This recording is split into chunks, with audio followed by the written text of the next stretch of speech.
thank you, Gayle. You're always a wonderful person to work with. Gayle, in fact, grew up at Beth Tikvah Synagogue and is now the director of programs and events. And she's done a fantastic job bringing all kinds of programs to Beth Tikvah. We're happy to work with her. She's got a degree in environmental science and one in journalism. And she has at least 15 years, if not more, hard to tell because she's so young looking, experience in the nonprofit and public relations world. And she and Marsha both look the same age. And so we're delighted that they're both here. She's worked in the Jewish nonprofit world for at least 9 years, and she's been events manager and now is program director at Beth Tikvah. And so I'm going to let her introduce Marsha Lederman, and then please go ahead. Thank you, Sue. We love partnering with Classi Lectures. We had a successful program last year when we did our summer reading series, and I'm glad we can do it again this year. I do just want to start off by mentioning that I am the granddaughter of 4 Holocaust survivors, and I think that's important for the audience to know. And that is why I bonded with this book, and I found it very relevant to my life. Now, I'm just briefly going to introduce you, Marsha. You are the Western Arts correspondent for the Globe and Mail, and previously you worked for CBC Radio, where you held a variety of positions, including National Arts Reporter. You also worked in commercial radio as a reporter, newscaster, and talk show host. You were born in Toronto. We both went to Ryerson, and yes, and now you live. Yeah, oh, right. And you now live in Vancouver. So thank you for joining us. Thank you so much for having me. It's great to be sort of at Beth Tikvah, which I haven't been to since a wedding in the 90s. So it's been a while, but it was a very nice wedding. That's here. Your book caught my attention from the moment I read the summary. And you start by saying that when you were 5 years old, you asked a simple question and it led to a horrifying answer. You asked your mother why you didn't have any grandparents. Can you talk about that moment in your life? As I'm sure many people on this program who are also children of Holocaust survivors felt the same as you did. For sure. And I'm so glad that you connected with the book. I mean, I'm not glad that you had negative experiences and that your family went through the same things my family went through, but it means a lot to me when I hear someone say that when they read something that I wrote, it spoke to them. So yeah, I was 5 years old. I was at my friend's house. I spent a lot of time at my friend's house because it was a lot more fun than my house. My house seemed a little dead. My parents were lovely. Like I have to say, they were well. They managed to dust themselves off from the worst hell and start again and give a life to 3 daughters, but they were older by the time I was born. They were in their 40s, which was unheard of at the time in the 60s. And they were, they were tired. I think they were kind of done. And they'd been through a lot, and, who can blame them? Anyway, I was at my friend's house, my friend Pearl, and I loved her grandparents. They were so lovely. They would come in and they would be so warm and loving. And her Zeta would pinch my cheek, and her Mamu, which was her grandmother, was always there. And I just love these people. And really, they were the oldest people I had ever known, because there were no grandparents in my family. That next generation didn't exist in my parents' circles. So I came home one day and just like innocently said to my mother, Pearl has grandparents. Why don't I? I did not think this was a big question. I thought it was just a simple inquiry. And I'm sure she was not prepared for it. I'm sure I just like blindsided her with this, because her response was made it clear that she was not prepared.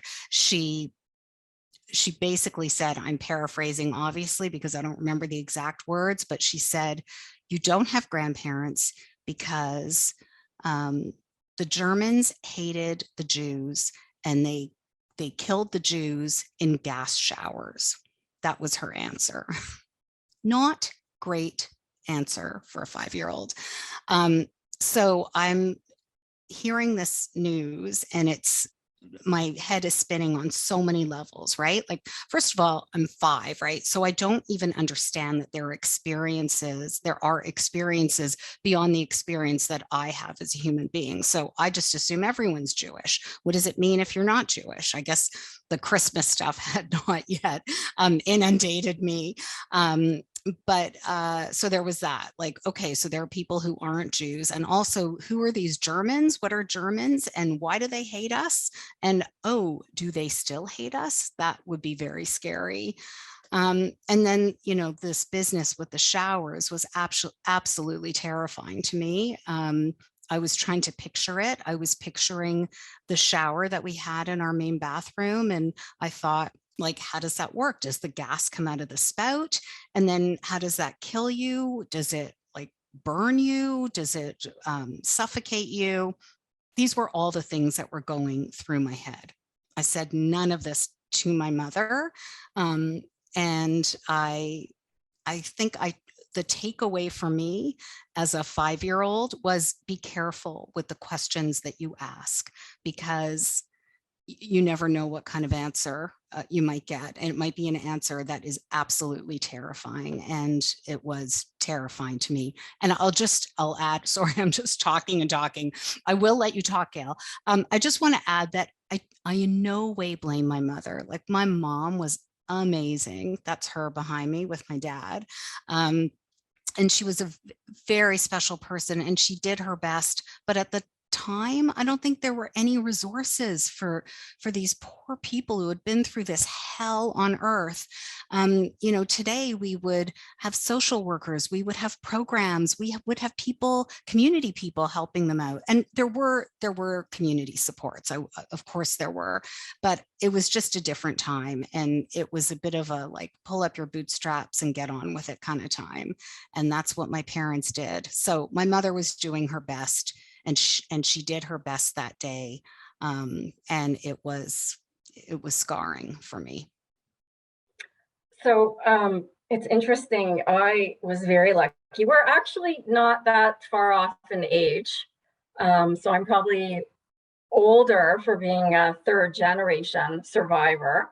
But I was very lucky to have all 4 of my grandparents in my life until I was in my 40s. Wow. But my parents reminded us that we were lucky as the grandchildren, because they didn't grow up with grandparents. In fact, the family was very small. And so I totally could relate to this question, because it's also in the back of my mind. I don't know what my great-grandparents looked like. I don't know what my extended family, who they were, or have pictures. So I totally related to exactly what you were saying. And can I just say, so what you just said really struck me, like, small families. We had such a small family. It was, there were 3 of us, 3 daughters, but we only had 2 first cousins, although, I adored them, but that was it.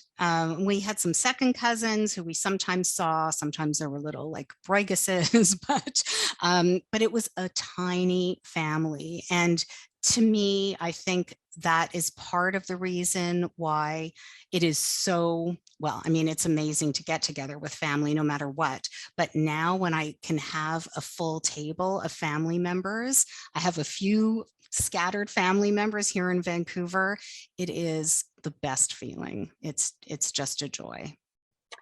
Sorry, I cut you off. No, I want to get to the crux of this book.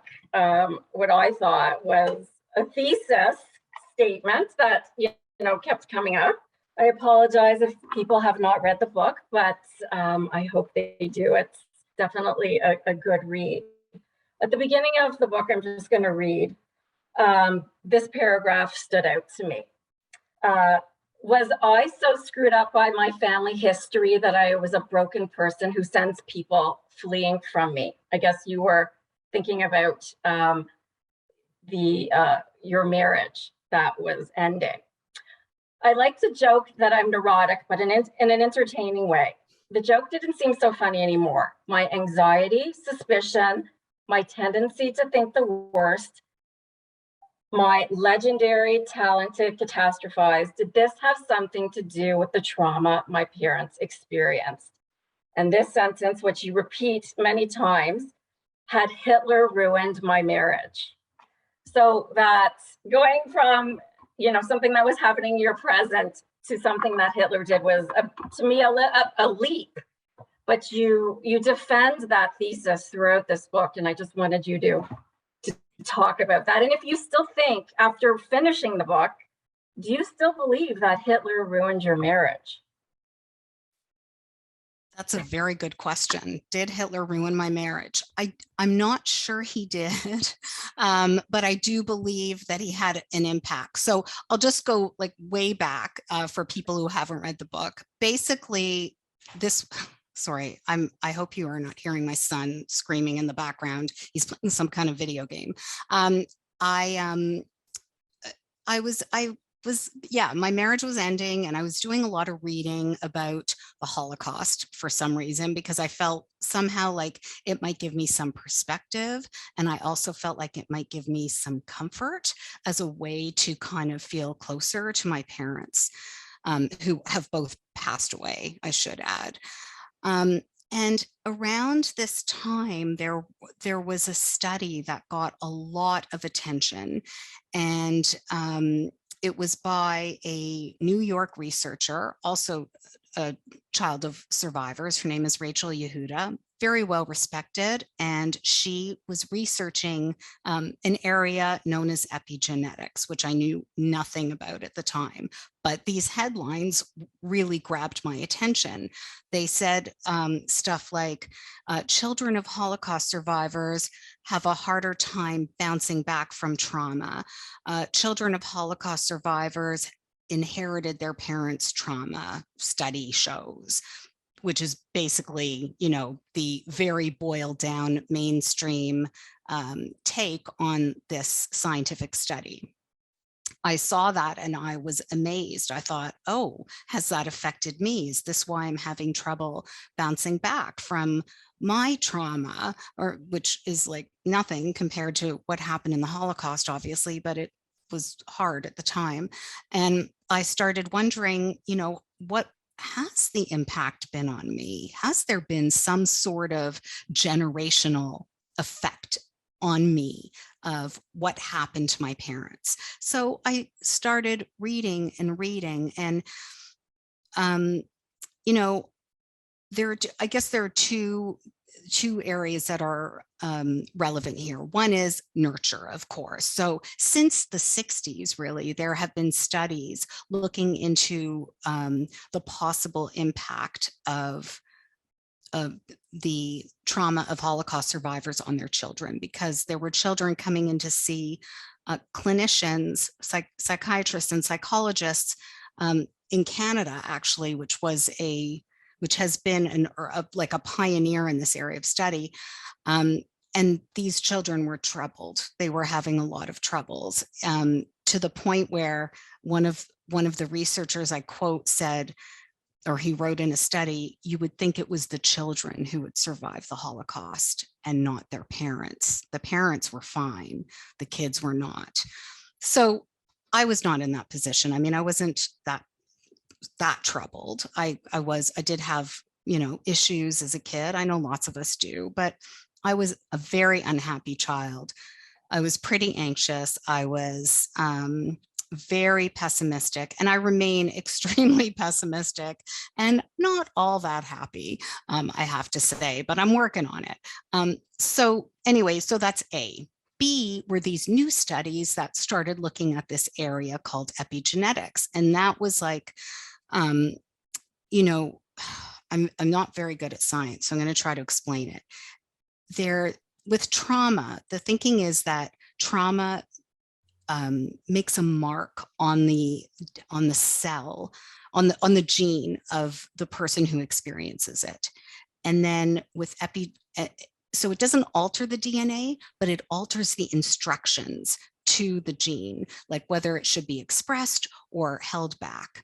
And then these studies have shown that chemical marker exists in the offspring of the people who survived the trauma, in this case, the Holocaust. So that's where a lot of research is being done right now. And that's where these studies were coming out in 2015 that showed that this was happening. And in particular, I read an interview with Rachel Yehuda because I started reading everything I could about these studies.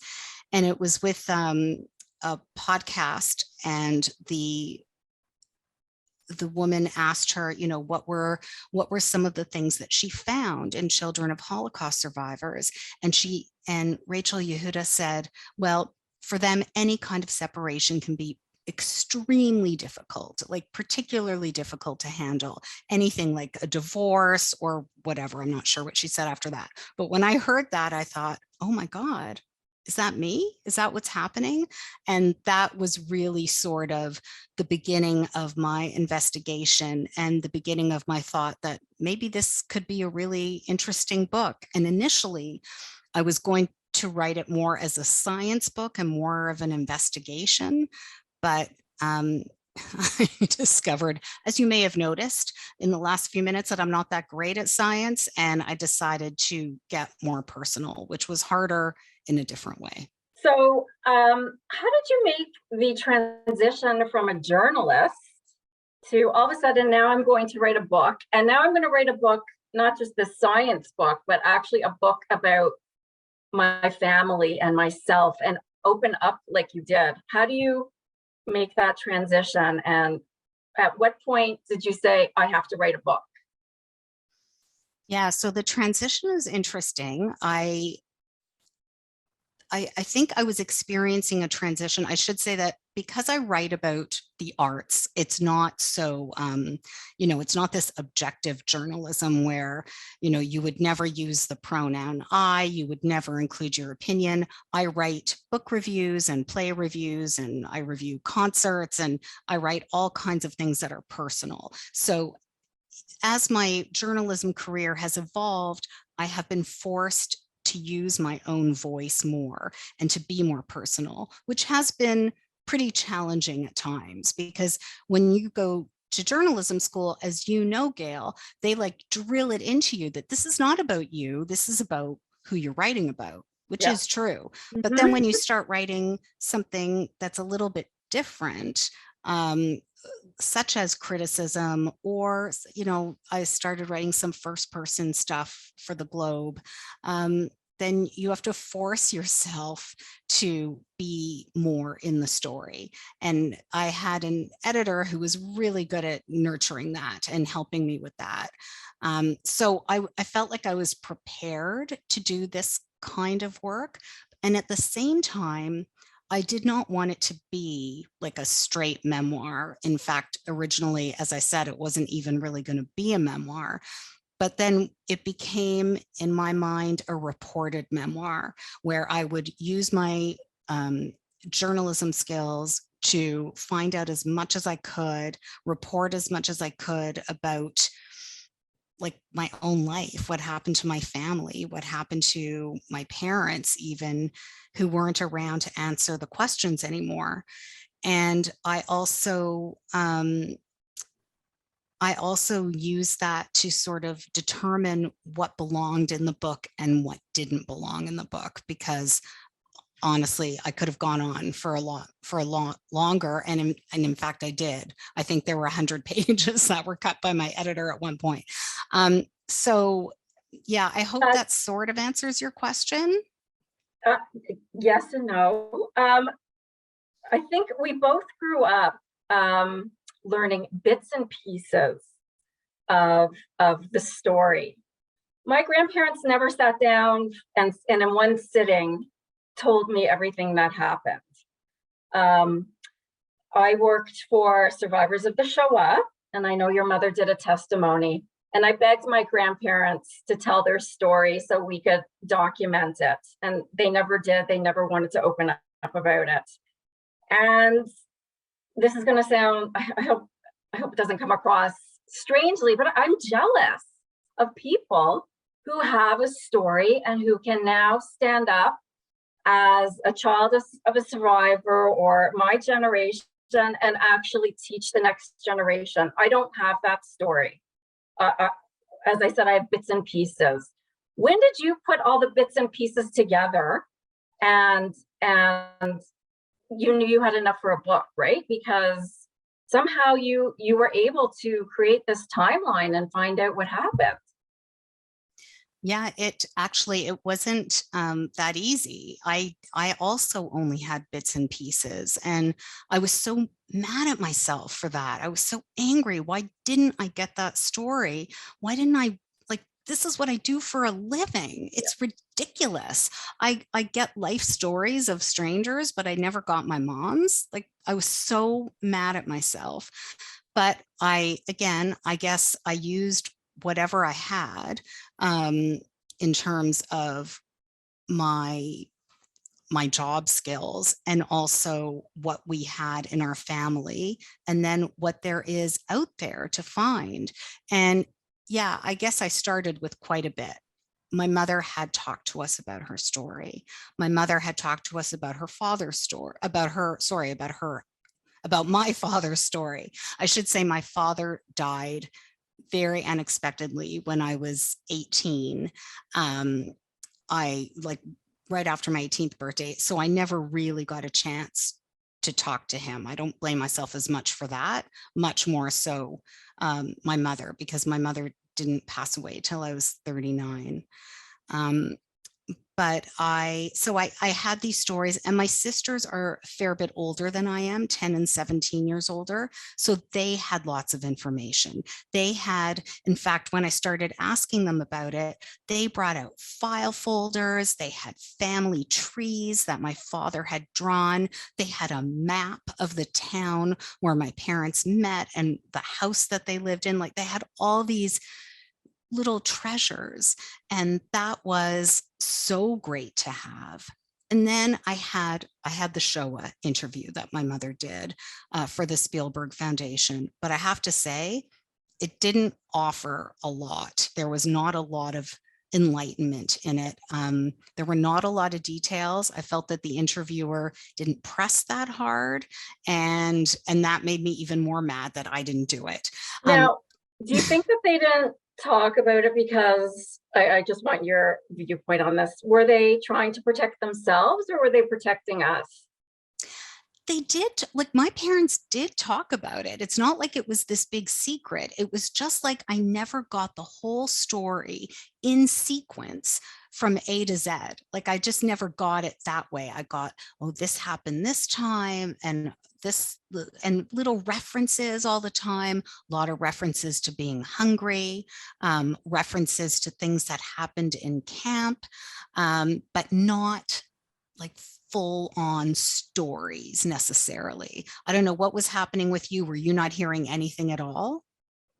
I was hearing what life was like before the war. Oh. And then big gaps were missing in the middle. And then we would hear the end.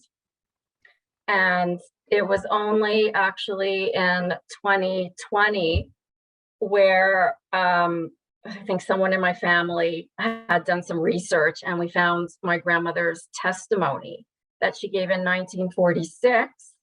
After she was liberated from Bergen-Belsen, she was taken to Sweden, and there was this whole project, and she gave her testimony, and someone translated it for us into English because it was in Polish.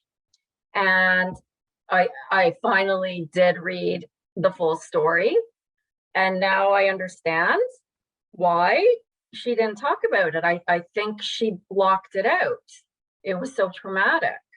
The death march, almost being raped, losing her family. Yeah, so she must have blocked it out. What an amazing thing to find. Yeah, that's really amazing that you found that.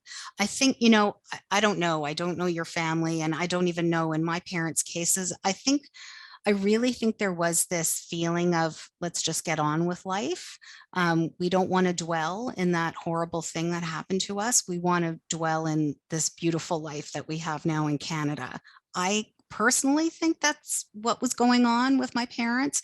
I also think they would have answered any questions I would have asked. I was just, foolish enough not to ask them. But things like that, like being able to find something like that is just, Yeah, that's gold. a treasure, a treasure. Yeah. I Um, had, going- oh, sorry. I was no, just no, going to no. say that my father kept a diary, not Yeah. during the war, but in 1979, he went back to Poland on his own when it was still, behind the Iron Curtain. It was still, 1979, think about how soon after the war that was. That was closer to the war than we are now to 1979 by quite a bit. And it was a horrible trip to Poland and Germany. And he kept a journal of this trip. And I read that journal when I was writing the book, and it was also extremely helpful in finding some information it actually led to quite a bit of information. And my mother had been in a documentary film, and we found a copy of this documentary. Unfortunately, it was in French, but luckily I have a friend whose husband speaks perfect French. And one day we just sat here while our kids ran around, and he read it out loud to me, everything that was being said. And my mother told quite a few stories there. So that's how I pieced it together. And then the other thing I did was I read stories written or recorded involving her contemporaries. So people who were in the Radom ghetto when she was there, people who were in Auschwitz when she was there. For my father, I was looking for information from the Pietrków Trybunalski ghetto, which is where he was. Didn't have as much of that, but that was, I was very interested in knowing, just set the scene for me. What's the context? What would they have been seeing? So I was looking for that. And I'll just say one more thing, and I'll let you get to your next question. But you mentioned that your grandparents talked a lot about their lives before the war. Yes. And that was something I was really missing. And it wasn't until I returned to Poland with my mother in 1998 that I realized how important that piece was, that they had these lives before they were victims. And that was absolutely essential to understanding who they were. It's interesting that you talk about that trip to Poland, because for me too, that was a turning point in my journey. I was lucky enough to go in 1993 with my grandparents, all four of them, back to Poland. We were en route to Israel for my brother's bar mitzvah, and my father decided he wanted to make one stopover. I thought it was Italy, but no, he wanted to go to Poland. No one wanted to return. My grandparents were terrified to go back. They wanted their luggage to bypass Poland and go straight to Israel. They thought they would not be welcome. We weren't welcome, but still it was an important journey to make. And I know going to Poland for you also was kind of life-changing. And tell us about, I guess, the last time or your attempted time to go. You went in the 90s, and then you were subsequently going to go? Yeah. So I went a few years after you in 1998. And I bet even in those 5 years, a lot changed. Like there was infrastructure going into place for the hordes of Jewish roots seekers like you and me. And, there's a big economy going on in Poland for that. And I know that there are some people who were not comfortable returning to Poland. Like my mother's sister did not want to go back, but my mother did want to go back. And they have, probably most people participating right now know about the March of the Living. They have sort of these adult trips that happen at the same time concurrently. And we signed up for one. My mother, my two sisters, and me, and one of my first cousins. And my niece was going on the trip with the student trip. So there was a group of us there. And it was horrible. It was awful, the worst. And it was also beautiful. There were some really gorgeous moments. In particular, when we got to go visit my mother's town, Radom, and we found her apartment, and the man who lives there let us in and it was the most amazing morning. I did not get that experience with my father's home. We couldn't find it. But I had reason to believe I should go back, and I organized a trip with my two sisters. The three of us wanted to go back. I was going to go to Poland alone, and we were going to meet in Germany to try to find this farm where my father had survived the war. I know that was an incredible story. How he survived. Yeah. If you just want to just briefly. Sure. Yeah. I'll tell that because it's key to your life. Oh, yes, absolutely. Like, if this hadn't happened, you'd be talking to someone else right now, Gayle. My father was, he was born in 1919. So he was in his early 20s at the beginning of the war.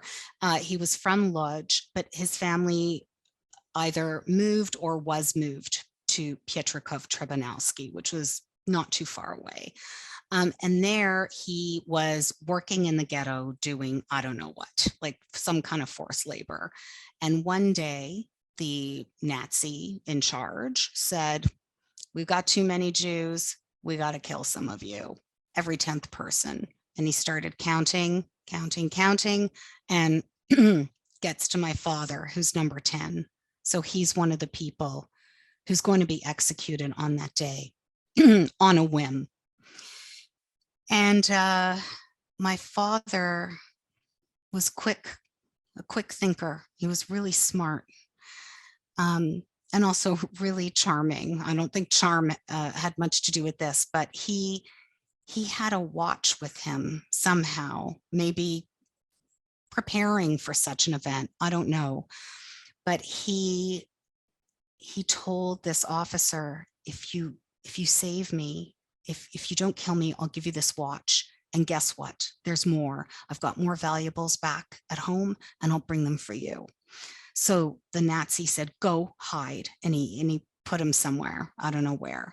I guess he probably didn't want the others to know about this scheme that he had going on. And he wanted the watch for himself and the other stuff. My father was there, as I recall the story being told to me by my mother. I did not hear the story from my father for a long time, hours. And then finally, at the end of the day, this soldier came and got him and took the watch. And he said, "Go get the valuables, bring them back tomorrow, and you can continue to work and continue to live." So my father went back to the place he was staying in the ghetto. We think his family was still there, and he did get the valuables, because there were valuables there. And not right now, sorry. Sorry. Okay. He did get, I really apologize. Okay. Come in, Jake. I'm doing a live event. No, I didn't order dinner yet. Oh my gosh. It's okay. Here, do it on my phone. It's ready to go. It's okay. I have teenagers too. In case anyone thought this wasn't live. Okay, where was I? Oh, the ghetto. Yeah. So we believe that my father's family was still there, and that they would have given him these valuables and told him to go, like, escape, run away, go save yourself. Do not give these valuables to this soldier, because then he'll just kill you. So my father had heard about a Polish official who was giving false papers to Jews, for a price, but he was doing it. And my father knew where he was somehow, and he went there with the valuables. Sorry. He went there with the valuables, and he knocked on the door, and a woman answered. It was the wife of the Polish official. The official wasn't home. The wife was. For some, who knows what reason, she let my father in, a Jew on the run. And I guess he told her his story. He must have talked to her, because that would explain what happened next. Because the Polish official did come home. My father told him his story, offered him the valuables, asked for the false papers, and he said no, he didn't want to do it. And then the wife intervened and said, you have to do this. You have to do this for this boy. Look at this boy. I think she said something about his eyes, and he had these beautiful blue eyes, my father. And the man did it. He made false papers for my father with a new name and a new identity. So Jacob Lederman became Tadek Rudnicki, Polish Catholic man. Yeah.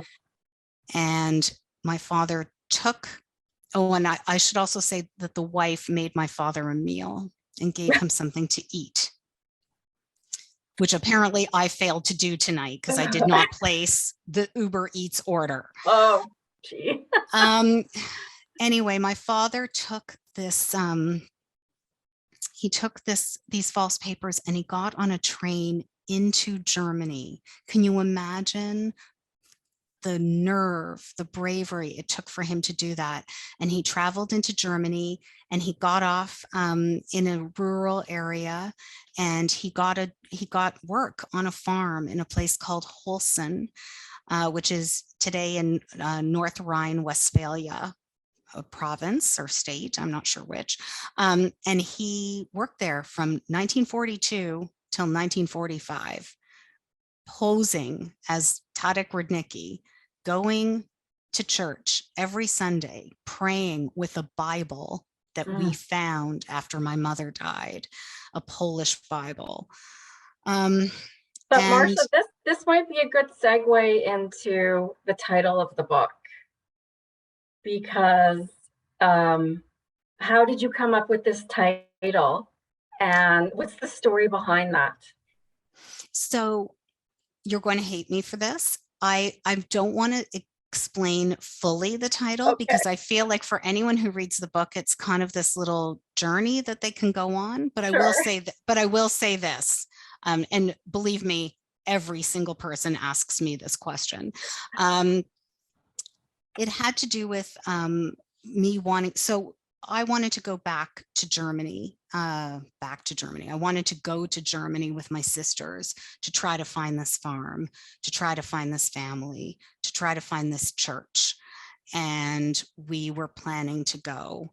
And I also wanted to go to Poland to try to find my father's house, because my sister, my oldest sister, Rachel, who's named after my grandmother, Rachel, she had gone back to Poland, and she had found a lot more than we were able to find when we went there in 1998. And I wanted to be able to see it too. So that's where the title comes out of that. And this trip that we had been planning, my departure date from Vancouver was for Warsaw was March 12th, 2020, arriving in Warsaw, March 13th, 2020. I didn't end up going. Thank goodness. I canceled a few hours before. Had my flight been on the Wednesday, I would have gone. But on the Wednesday night, the US president closed the borders to Europe. And I thought, oh my gosh, what if I get stuck in Poland? And on the Thursday morning, that crazy Thursday when everything just started shutting down, I canceled my trip. And so the trip was supposed to be an important part of the book, but then COVID ended up being part of the book. That's right. That's right. Yeah. You repeatedly write that you yourself almost experience life as if you were the survivor. You had mentioned that before. Like you write about like having bad dreams, almost like the Holocaust survivor would have bad dreams. You talk about triggers and things that you do, like in fact, I do it too, funny enough, like stockpiling food, always kind of being prepared in case the worst happens. And always thinking, when you're in like your worst moment, let's say like during the pandemic, how did my grandparents or your parents survive? How did they do it, would I be able to survive if I was in their shoes? Can you talk about that? Yeah, I mean, Triggers. we were just talking about this before the event started. So this week I had food poisoning, big deal, but it felt like a big deal. I was so sick. And imagine my mother, who was much sicker than I was. She had typhus in Auschwitz. She was not able to lie on the couch and moan and drink ginger ale all day. She had to go out and haul boulders around and stand for hours at a roll call and have almost no food and nothing to drink. And yes, I think about that all the time. Is it unhealthy? Probably. I mean, I'm not sure what it's doing for me. But there are other kinds of triggers, like in good moments too, I think about it. And the oddest thing can be a trigger. It can be, seeing some kids lining up for a ride at an amusement park. It can be that, like seeing kids in a lineup, something like that. That is not healthy. I know that, but it's automatic and it just happens. It's visceral.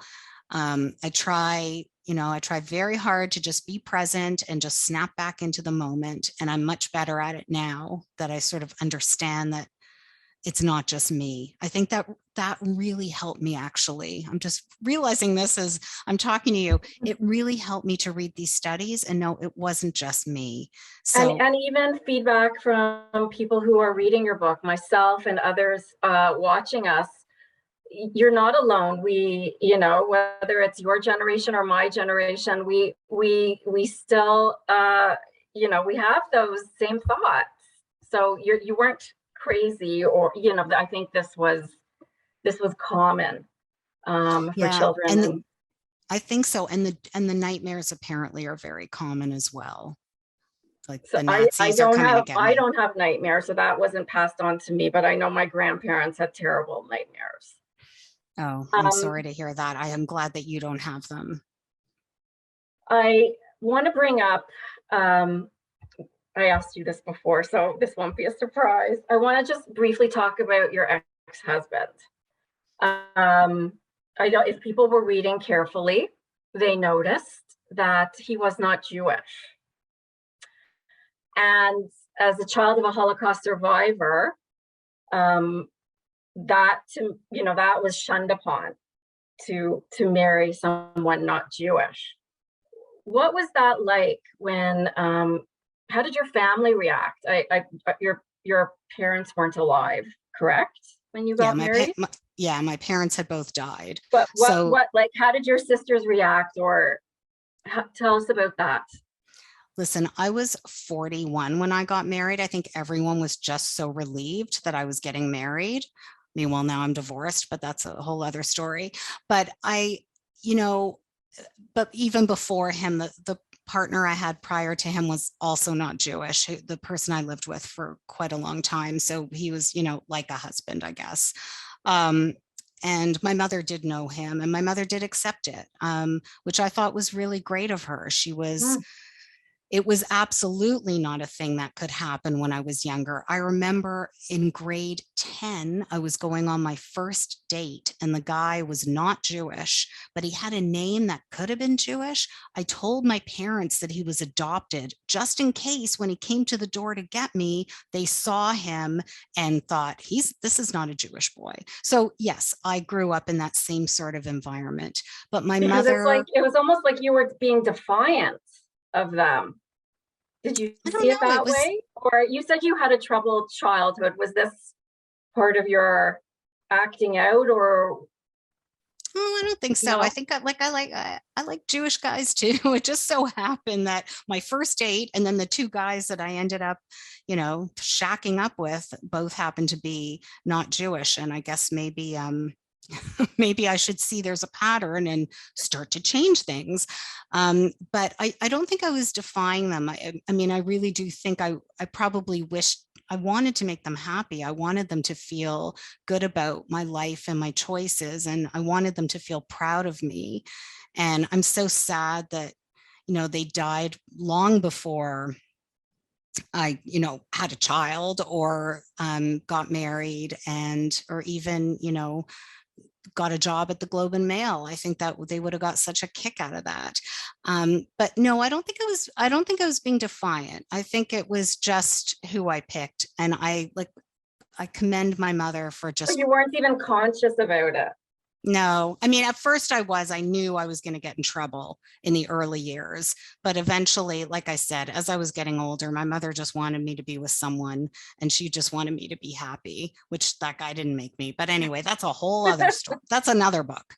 I have so many questions for you, but I know we're coming to be near the end of our hour. And I just want to mention to the audience, if people have questions that I have not asked, to please put them in the chat, and I will get to them in about a couple of minutes. I want to get in a couple more of my questions.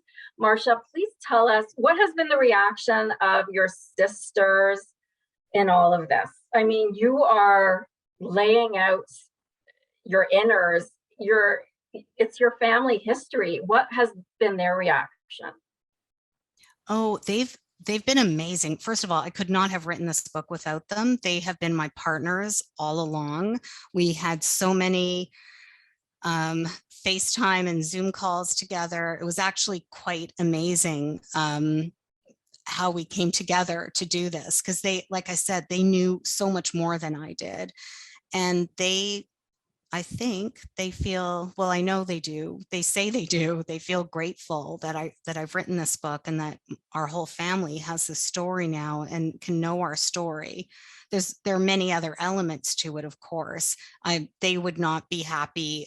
They would not be the kind of people to write a book that was this personal. Like, I don't think. But it's my stuff. It's not theirs, so they're okay with it. And has your son read the book? He read the prologue and then pronounced it too boring to continue, which might not surprise you given the events of like 10 minutes ago when he stormed in here. But yeah, maybe I shouldn't be, advertising that in case anyone wants to buy the book, but he thinks No, totally understand, because this is a challenge that I have myself. How do we teach the next generation, whether it be our children or our grandchildren, about the Holocaust? And when you were writing the book, who was the intended audience? That's a great question. The intended audience it's funny because someone was talking to me the other day, a good friend of mine who has a work colleague who happened to read the book, and she found out in sort of a roundabout way, a woman who's not Jewish.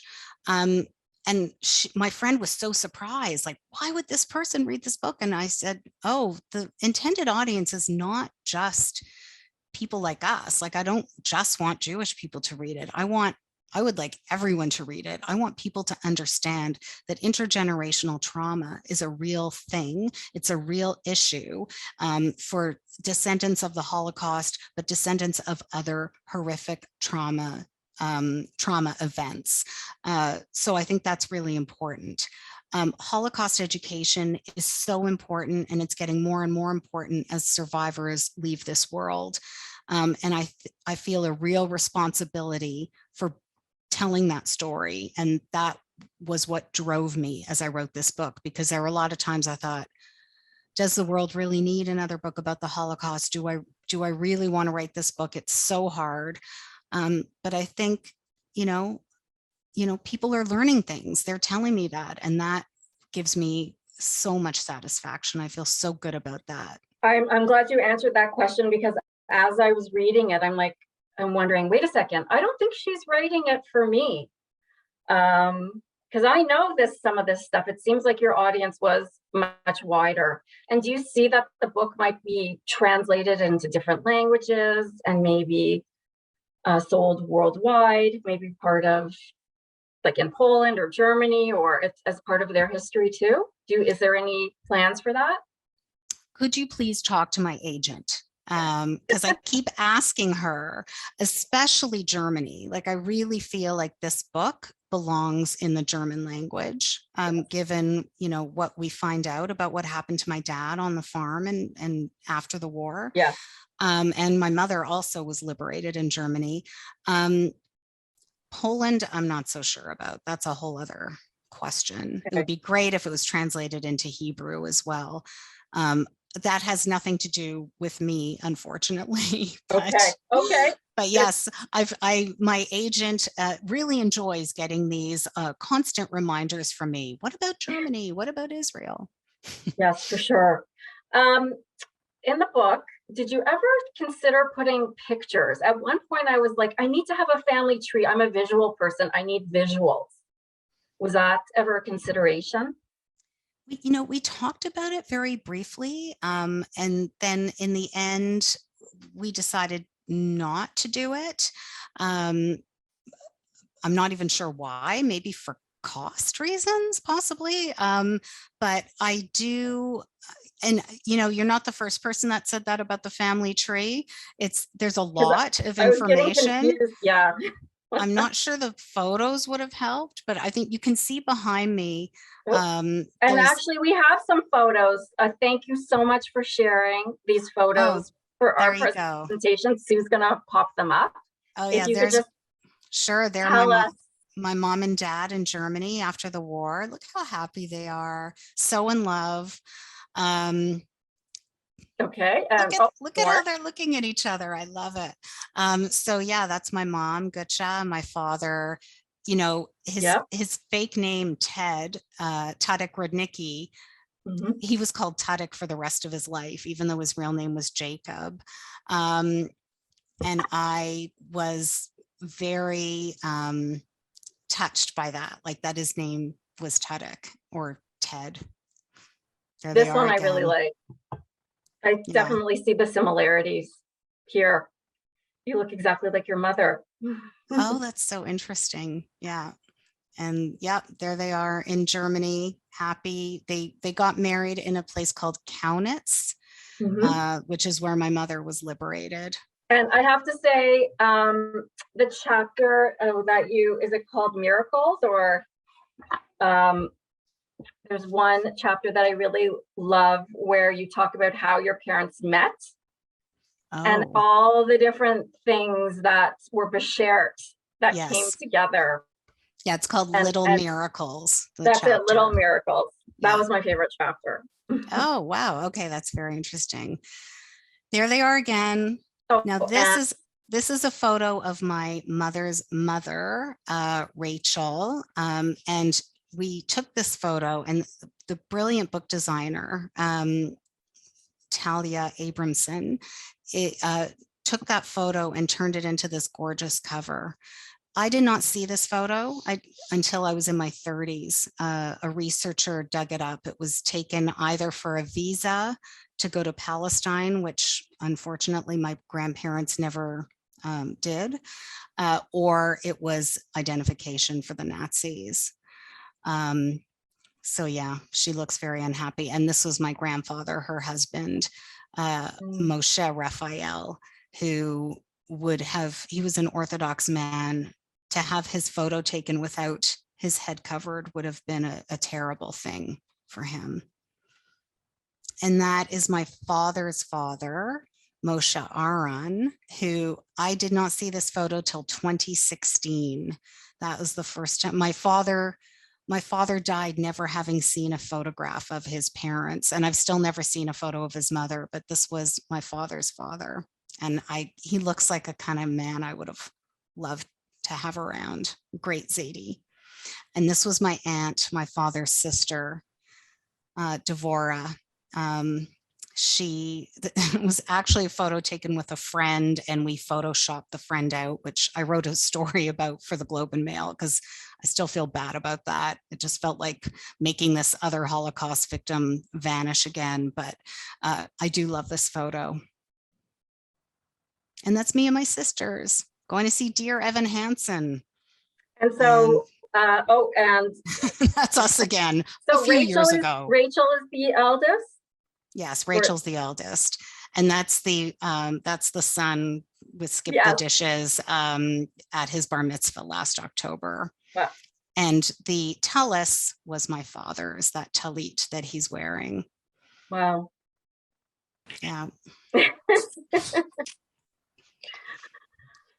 So we have a couple minutes left. Sue, I don't know if you want to come back on and just moderate the Sure. It's chat. been just fascinating, Marsha, and I think so many people relate to both your stories. Really very moving about being second generation children. You've got some interesting questions. Do you think the anxiety, Fray asks, of children of the Holocaust gets passed on in some way to the next generation? Oh my gosh, this has been like the thing that plagues me. I do not want to pass this on to my son. I do not want him to have anxiety and, you know, suspicion and this worry that the other shoe is always about to drop. And if that things are going well, they're not going to go well for long. I suspect that I possibly have passed that on to him. I don't know if that's genetic or if that's just him seeing me being me. I tend to be all of those things. But like I say, I'm still working on it. But yeah, my answer is, unfortunately, I think I am doing that terrible thing, but I'm working on it. Can you comment on what it was like to live in an enclave of survivors as an extended family? Oh my gosh, it was amazing. I grew up in Bathurst Manor, which I think a lot of people on this call will know about. And it was, you know, it really was this amazing enclave of survivors. Almost everyone I knew was a survivor up until the time I was old enough to have my own friends and started meeting my contemporaries, most of whom were not children of survivors. And they were amazing people. They were full of life, so beautiful. I felt they were like family because, you know, we didn't have big families. And what's interesting is I feel like it's not survivors, but I've also created this family of people around us that are like family, chosen family, because we have so few family members out here. But they were beautiful people. Comment on that, because you have a very interesting comment from Karen Barron. Her father remembers your father from Kaunitz. Oh. That is, I think, quite something. Oh my gosh, amazing. Sorry, what did she say her last name? Barron. Karen Barron. Oh, wow. Hi, I'm here. Are you Karen? Please speak up. I'm here. Hi, Karen. My father and my aunt and my uncle were all in Kaunitz for all the years until my father came through the Taylor Project to Montreal. So when I read your book and heard about your book, I asked my dad. He's Canadian Horse, still doing really, really well in Montreal. And Teddy, yeah, he remembers. Really? Teddy Lederman, yeah. Oh my gosh. That is amazing. He called him Teddy. I love that. That is so great. Wow. Oh my gosh. Well, you and I have to get in touch after. I want to hear more. That is fantastic. You're welcome to email me, Karen, and we'll. I can put my email in the chat so you could look at it. Just yes. Okay. Thanks, Karen. That's wow. Marsha, did your parents or grandparents tell their story to other people, like other than the children? And who did you say your dad made the town map for?